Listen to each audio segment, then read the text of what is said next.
Et vous, chers prêtres qui m'écoutez, faites aussi une union sacerdotale profonde pour répandre cette croisade, afin que Jésus règne, que notre Seigneur règne. Et pour cela, vous devez être saints. Et pour cela, vous devez rechercher la sainteté, montrer cette sainteté, cette grâce qui agit dans vos âmes et dans vos cœurs.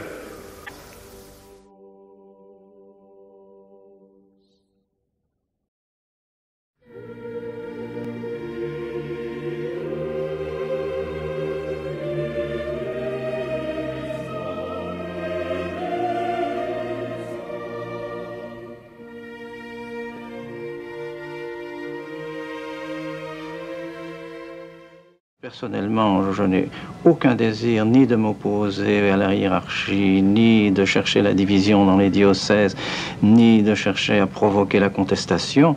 Mon seul désir, c'est de faire de saints prêtres. Je crois que le prêtre est, comme l'a dit notre Seigneur, le sel de la terre.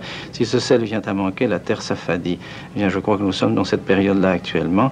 C'est pourquoi mon seul désir, c'est de faire de saints prêtres. J'espère que les évêques, ayant ce même désir, se joindront à moi pour essayer d'avoir encore de saints prêtres dans leur diocèse.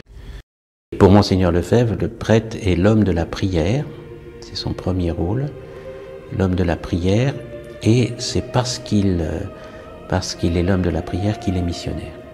Ça découle de son union à Dieu par la prière, par l'oraison, et parce que Monseigneur Lefebvre était un homme d'oraison. Selon saint Thomas, la piété pour le commun, ce qui s'appelle en théologie la vertu de religion, était pour lui la vertu maîtresse du prêtre. Ça c'est clair. Il était fils spirituel de l'école française de spiritualité qui lui avait été communiquée par ses maîtres à Rome et puis au séminaire, au noviciat à Orly.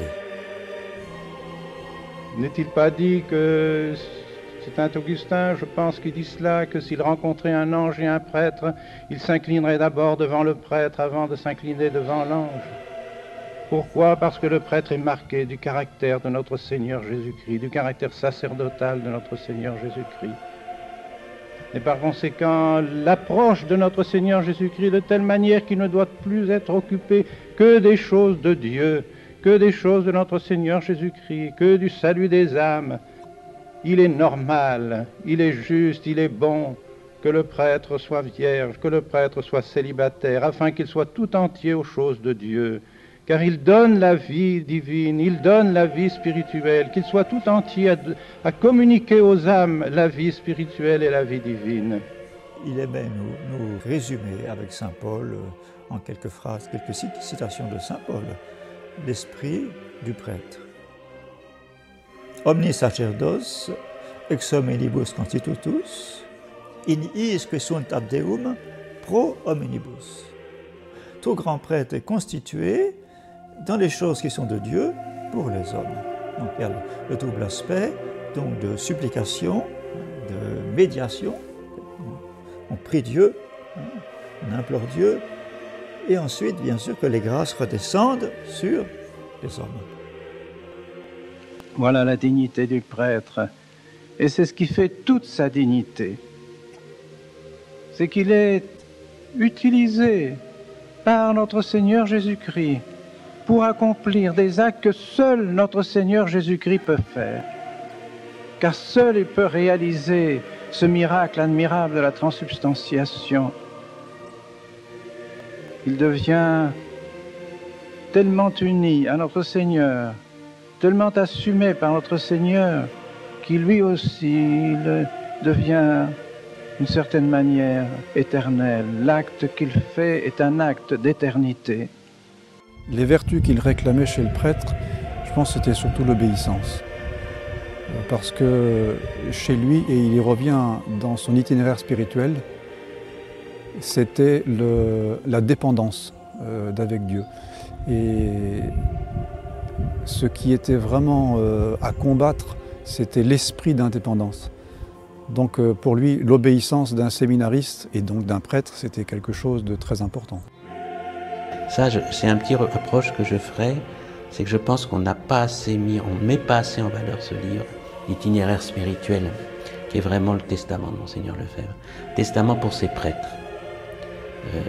Ce que Monseigneur Lefebvre voulait montrer dans ce livre, et ça il me l'a dit, c'est qu'on peut vivre, la sainteté du prêtre peut être vécue en suivant la somme. C'est-à-dire en méditant la théologie dans l'esprit de saint Thomas et en l'appliquant dans la vie de tous les jours. C'était ça son but. Il était fils de Saint Pidis. Saint Pidis était très lié à Don Chautard, l'homme de tout apostolat. L'apostolat, c'est fondé sur la prière. En plus, il a connu cette période qui était très marquée par l'américanisme, condamné par Léon XIII, et donc par cet activisme du prêtre. Et Monseigneur a bien connu ça partout, à droite et à gauche, et il a, dans la vie sacerdotale, dans la vie religieuse, chez le Père du Saint-Esprit, pour être très attentif justement à épargner ce genre d'activisme. Il a été très attentif à ça, oui. Donc assez réservé sur des multiplications de chapelles, réservé sur des fondations trop nombreuses qui allaient détruire la vie du prêtre et la vie de communauté. Alors ne séparez jamais, jamais dans votre apostolat, dans votre pensée apostolique, ne séparez jamais la prière de votre apostolat. Ne croyez pas que vous ferez un apostolat efficace si vous ne pensez qu'à parcourir les routes qui vous seront tracées, aller visiter les âmes qui vous attendent, si vous n'avez pas d'abord prié. Et si vous ne manifestez pas votre prière, que les gens sentent et voient et constatent que le prêtre est d'abord et avant tout l'homme du sacrifice de la messe, l'homme de la prière. C'est capital. C'est cela, quand cela consistera d'abord votre zèle. Prenez garde de vous laisser tenter par cet apostolat de l'action qui finit par tuer l'esprit de prière et qui finit par empêcher l'esprit de prière et alors qui ruine votre apostolat. Il est évêque de Tulle, hein. Il a connu à Tulle ce désarroi de ses prêtres, hein, qui n'avaient pas de fidèles, qui n'avaient plus rien du tout, qui vivaient seuls. Donc une vie très, très déprimante pour un prêtre, donc il s'est dressé contre ça. Un évêché complètement délabré, quoi, où il voit les prêtres solitaires, isolés, un peu découragés. Et Monsieur Lefebvre, c'est génial, parce que même les évêques conciliaires quasiment font la même chose. C'est-à-dire qu'il dit qu'il est nécessaire pour que le prêtre puisse vivre correctement sa vie sociale, qu'il vive en commun. Vous voyez, dans l'isolement du prêtre, les causes de chute. Il n'y a pas de mystère. Hein. Le prêtre seul, c'est une structure qui, à mon avis, n'est plus guère possible aujourd'hui. Autrefois, les prêtres, il y en avait partout. Chaque village avait son curé, son vicaire. Le village d'à côté avait tout ce qu'il fallait. On organisait des doyennés, des archiprêtrés, des diaconés. C'était très simple. Il y avait une vie connue qui se faisait. Maintenant, le prêtre est tellement isolé qu'il ne peut pas être seul. C'est impossible, impossible. Et Monsieur Lefebvre reviendra souvent, en tout cas à ma connaissance, sur ces fameux premiers chanoines de Saint-Augustin, où justement les prêtres vivent ensemble. La vie commune des prêtres, la prière ensemble des prêtres, la prière en commun. Et nos statuts sont faits pour ça. Et alors à partir des prieurés, il voyait bien le rayonnement des prêtres dans des paroisses. Même il allait jusqu'à dire on pourra prêcher des retraites si les évêques nous le demandent. Enfin à l'époque c'était pas encore la crise, c'était moins grave qu'aujourd'hui. Donc il pensait qu'effectivement les prêtres dans les prieurés pourraient à partir de là rayonner selon les besoins que les évêques pourraient demander. C'est l'un de ses soucis, c'est que la maison soit une protection pour le prêtre. Donc le prêtre, il est dans l'apostolat, il est là, il est actif. Il faut absolument qu'il se ressource à l'écart. Donc la maison, elle est achetée, maison ample. Pourquoi? Parce qu'elle va avoir plusieurs usages. Donc d'une part, elle va pouvoir abriter le prêtre, mais aussi elle va pouvoir devenir une maison d'exercice spirituel. Cette note d'exercice spirituel, elle est très importante. Je pense qu'aujourd'hui, on n'en parle plus assez. Mais au départ, chez Monseigneur Lefebvre, elle est très importante. Et donc son prieuré idéal, il est près d'une ville, mais en dehors de la ville. Donc il est dans le silence. Il peut abriter cette vie de silence, de contemplation, de prédication, d'exercice, et en même temps, l'accès aux fidèles qu'on retrouvera en ville, il est aussi donné.